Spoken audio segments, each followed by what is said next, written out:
I wanted to touch on finally something that's very close to my heart, and that is the decline in British culture. That's the only way I can put it. And I don't like to sort of rag on Britain, saying, "Oh, it's getting worse," and being all fatalistic. But I can't help but say it is, and we're treating our culture with such entitlement and disdain simultaneously that we've forgotten how best to preserve it and build upon it. Absolutely. And instead we're too intent on tearing stuff down. And a good example of that is the Guardian here trying to agitate basically an astroturfed scandal here, because no one was talking about this. Nobody. But it's just a Guardian columnist got offended at something, which quite often happens, believe it or not. And this is titled, "Abandoned Ship. Does this symbol of slavery shame Manchester and its football clubs?" So I find it quite bizarre that they've looked at these badges and thought that the ships was the thing that offended them the most, when we spoke earlier, Manchester United have a literal devil on their crest.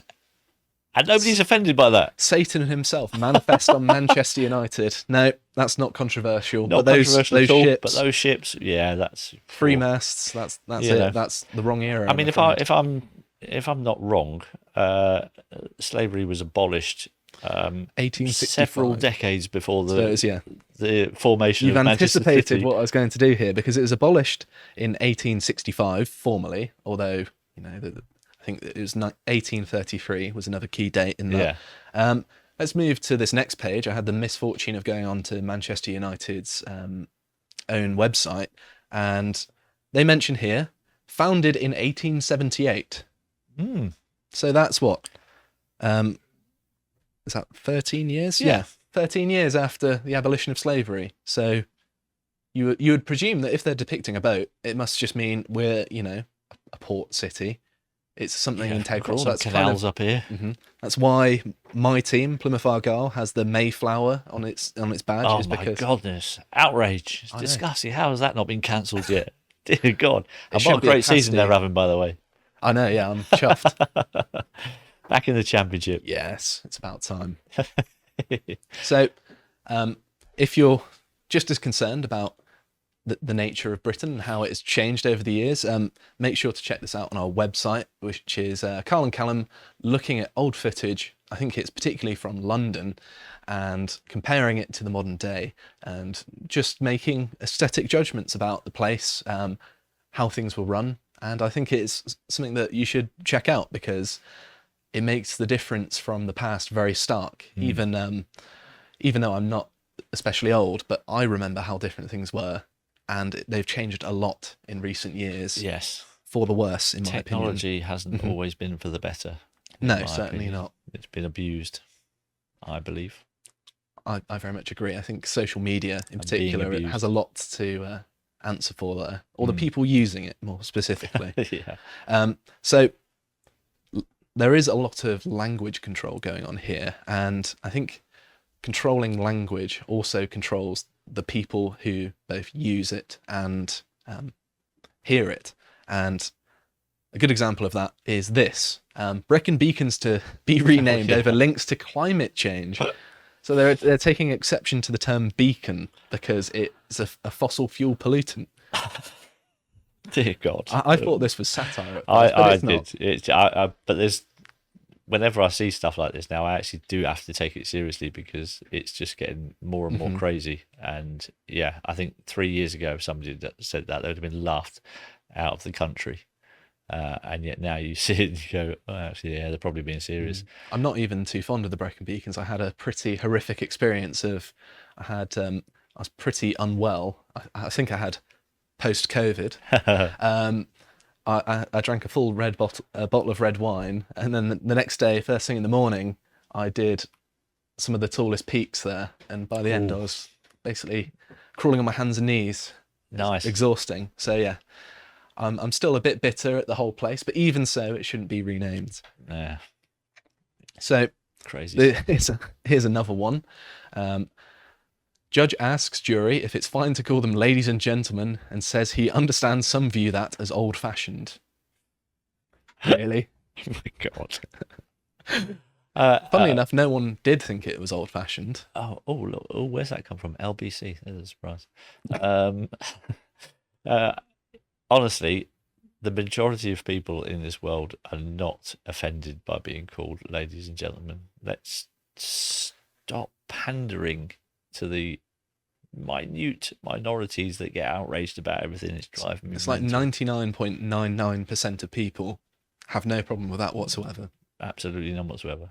Speaking of which, here's another one where joyless woke have made endearing terms like pet and love unsayable, says Carol Malone. And Not in my world. I'm saying it. If you get offended, tough. Down in the West Country, where I'm from, you get people saying "me lover" and stuff like that. And it's nice. You go into like a chip shop and you don't know the person. They say, "You right, me lover?" Even did the accent a bit there. It was, I noticed that. But it's nice. It's warm and friendly. It is warm and friendly, and it goes back to the first point about people just being offended by. But what it's doing is fragmenting our society. It's creating division. All the things that bring us closer together, the warmth and friendliness, the familiarity with people, is being fractured for the sake of division. Because of course, even Caesar said it: "Divide et impera," divide and conquer. That's how you control people: is you divide them. Yeah. And that's what's going on here. It's pretty difficult 100%. To dispute it. Yeah.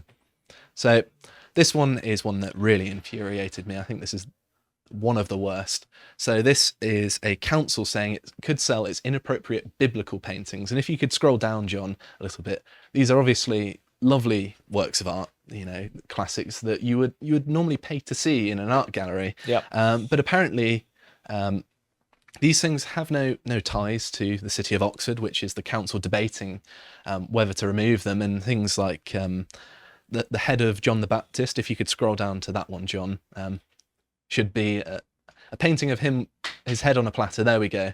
Things like that, obviously biblical references. Apparently they have no place in Britain or Oxford or British culture. There's no history of that. That's the other thing that I've noticed the last few years. It seems to have been an attack on Christianity as well in this country. I've got no horse in this race. I wouldn't describe myself as religious, but I certainly think that they shouldn't be persecuted for the beliefs that they have.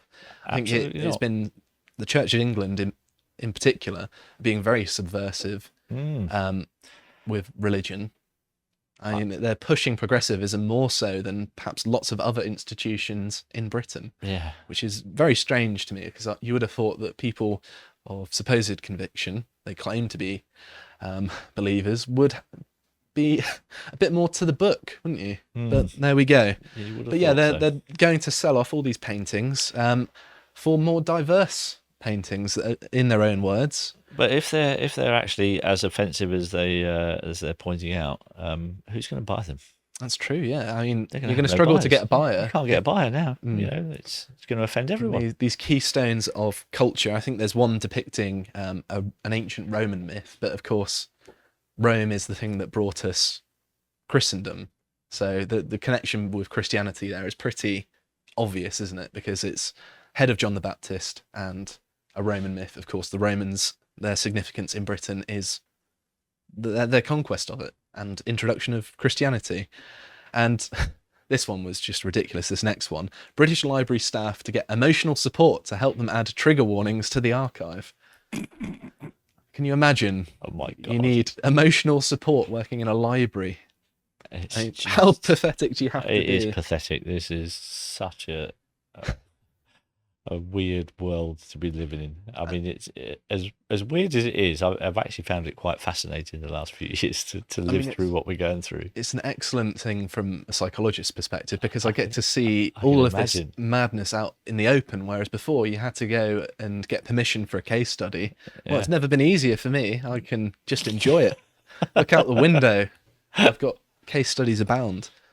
So incredible stuff. Another one here is Wick Primary School bans pupils from playing tag in favour of games rooted in love. What does that even mean?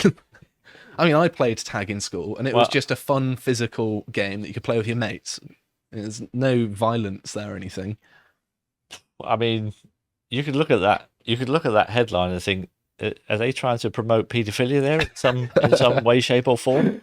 That did enter my think mind. subtly they're trying, because I think that's what actually the next step that they'll try and do. Oh yeah, we've been talking about that a lot recently, and Normalizing paedophilia is the next thing that I've seen a few articles about it already.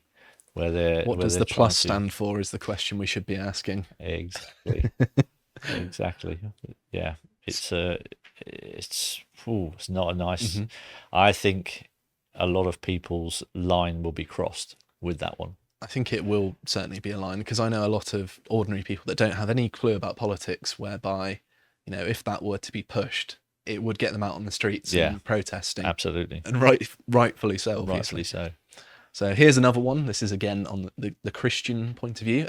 Woke University scraps Lent term name as Christian titles replaced with new alternatives. Apparently, Christian labels for terms no longer resonate with students. I mean, I don't understand this, because I use these sorts of terms and don't even necessarily think about the Christian connotation in the first place. No, I think a lot which of is people probably bad on my part, but it strikes me as just needless and aggravating. It is needless, and it is, as I said before, it seems to be a concerted attack on Christianity. And it's just something going on that's linked with so many other things, which is also wrong. Yeah, which just all seem to lead to a point where you think, what is the plan behind all of this? What are they trying to achieve by attacking all these institutions? And I will be addressing this very soon. Oh, okay. I feel like I've at least got an explanation, whether I'm right or not. I look forward to it. But another thing that I find very frustrating is you get things like this. New Migrant Policy, unthinkably heinous, says anti-racism group, and they say it cites someone who works for Stand Up to Racism, and they talk about demonizing and scapegoating of refugees. And then you have this next story that 19 suspected terrorists with links to groups including Islamic State crossed the channel on small boats last year, with most lodging asylum claims to stop them from being deported. Wow, who would have thought that might happen? I mean, ISIS did literally say, I mean, they said they're going to send people, and mysteriously they sent people. I mean, fair play to them, sticking to their word. I know. Their word means more than the British government's, apparently. You're not wrong. I never thought I'd be saying that. It is incredible. But yes, these sorts of things that this is like an objective fact, and they're like, well, they're just being scapegoated.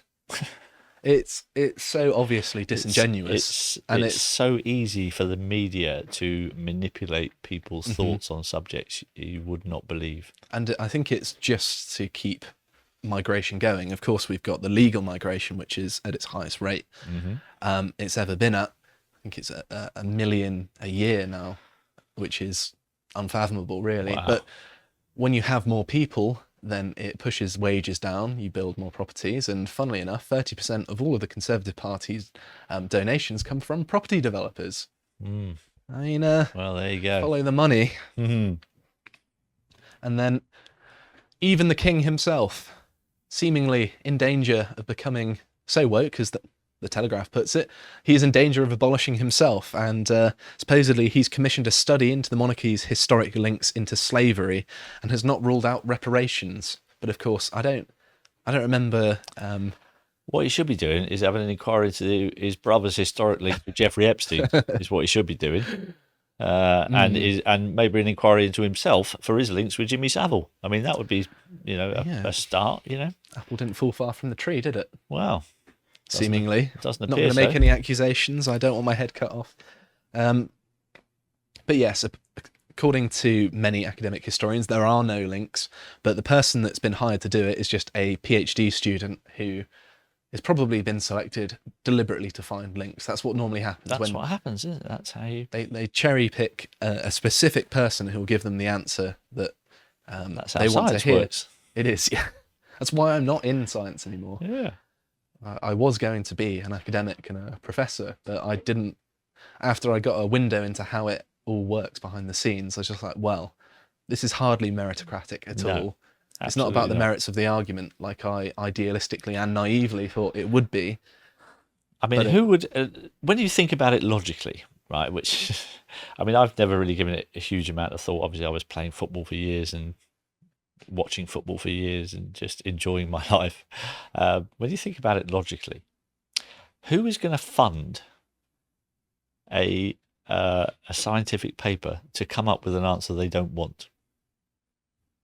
Well, many companies. I can think of some. I'm not sure if I can say it publicly, but certain pharmaceutical companies might want to do that. Funny, isn't it? I mean, if you're gonna fund a scientist to do an experiment, you want a certain outcome from that experiment to help you on your way. It's like who's going to go against tobacco that? companies paying doctors to endorse their products in the past, and obviously we now know that's immoral and bad because it portrays smoking as being healthy, but comparable things are still going on, and Absolutely, we're clapping and applauding it as being great science and all that sort of thing, which obviously it's not. I think greater skepticism of pretty much everything is the whole point of it. Absolutely. My skepticism has led me away from science. That's Mine why I'm doing this. too. My skepticism led me away from science. It's led me away from doctors, and it's led me away from governments. And I would add science as in the institution in its current form, not necessarily the practice and the aims of it. It's important to differentiate that. Well said. And moving on again, finally we got to the point where the Telegraph has caught on that yes, the anti-racist mission to destroy Britain is working, and we have surrendered. And I think surrendered is the right word because the battle has kind of been fought and lost, and there's not a lot. Was there even a fight? Not really, because it happened so quickly and under people's noses that there wasn't much to put up with in the first place. I think institutional capture and the fact that the people who are inclined to go into government have a certain mindset. You've got to be sort of bureaucratically minded. You've got to believe that government solutions are the right solutions, and that predisposes people with a left-wing bias towards going into these institutions in the first place, because of course the more typically right-wing perspective is that you have a more limited government, at least in the British tradition of sort of classical liberalism and conservatism. You sort of have free market, limited government intervention, sort of in the 19th century vision of Britain, whereby we governed only as much as we needed to and nothing more. I do get a bit sick to death of everybody accusing Britain of being a racist country. We're probably the most anomalous example throughout all of history of a tolerant society. Absolutely. Absolutely. I know it gets cited a lot, but we did abolish slavery. And I mean, we were paying for it up until 2015. I mean, the loans were massive, and it was the only way we could have done it. People say, "Oh, well, you didn't compensate the slaves," but then you wouldn't be able to do it. Like there were practical considerations involved. And Indeed. you also didn't want the entire global economy to collapse when you're transitioning very quickly. There is that, of course, not making excuses for the slave owners, but it's a more complicated thing is what I'm trying to say. And indeed. I think part of the reason that all of this is going on is a man I'm sure you're familiar with. I'm afraid so. I wasn't up until about 3 years ago, but he very quickly came onto my radar as some kind of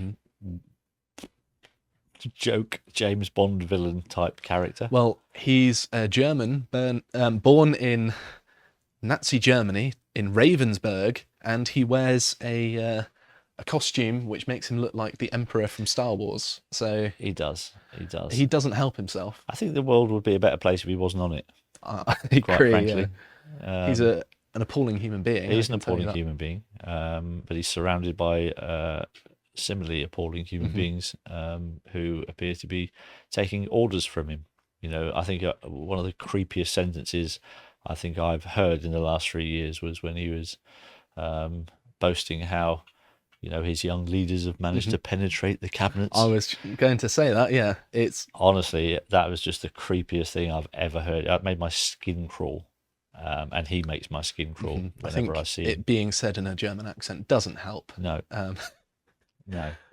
They've got a bit of history of villainy.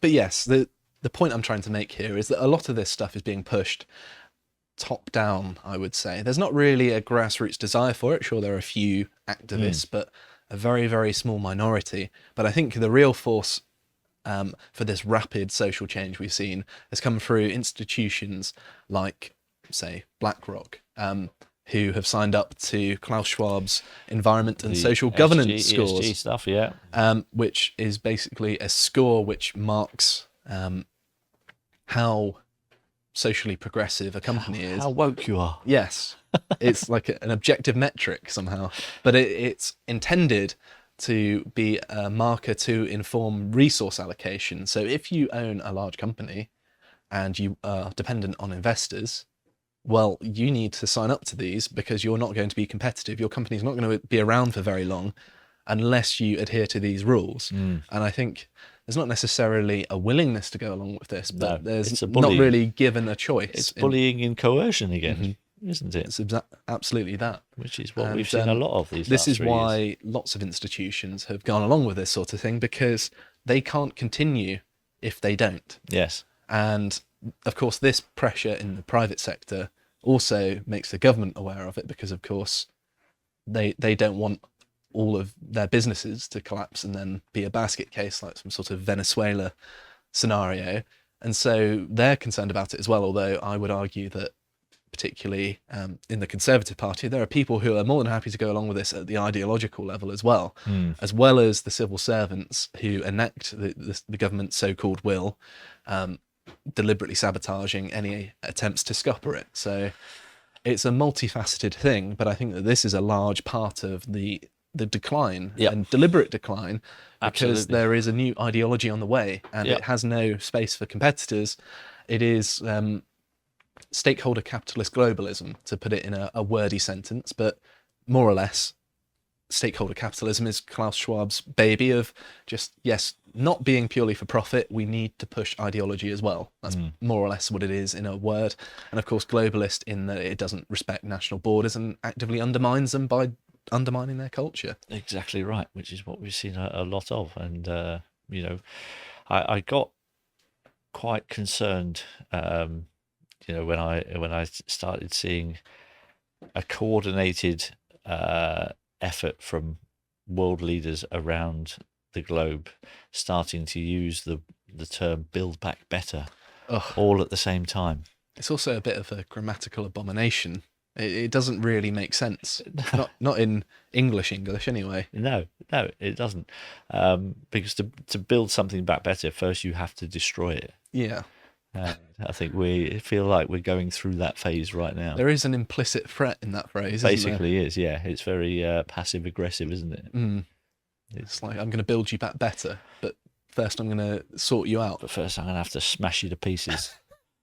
Honestly. And it's also worth pointing out, finally, that many of the companies that are going woke, as the Rolling Stone points out, if you could scroll up to the headline, John, quickly, aren't really going broke. They're becoming more profitable than ever. And that's because, of course, the investment firms are allocating more resources to the companies with the better ESG scores. Therefore, they're getting more investment and they can grow more quickly. And it goes on and lists lots of things. And this is in response to the Bud Light thing, which, to be fair, Bud Light did see a significant drop in their stock price. But these sorts of things, they can take it temporarily on the chin. But even so, it doesn't seem to be impeding people. And I think that the best thing here for people would probably be knowing who has signed up to these sorts of things, not buying large corporations. I've all of a sudden started sounding like Jeremy Corbyn. But chances are, if they're a large corporation, they've probably bought into this and are contributing to the death of your parent culture, which is not a good thing. Absolutely. You should very much avoid this, if possible, if you care about the country that you grew up in. Yeah. Support your local farmers and all that kind of stuff. Definitely, I'm all up for that. We hope you enjoyed that segment from the podcast of Lotus Eaters. If you did, you can go over to our website where you can get the podcast in full, uncensored, and for free every day. And also, if you'd like to pay us as little as £5 a month, you can access all of our premium content. For example, Dan's series, Broconomics, where in this episode he goes through ARC's big 5 investment ideas for the future of technology. If you'd like to find out the rest of the content that we're putting out, you can follow us at LotusEaters_com on Getter and on Twitter. Until next time, goodbye.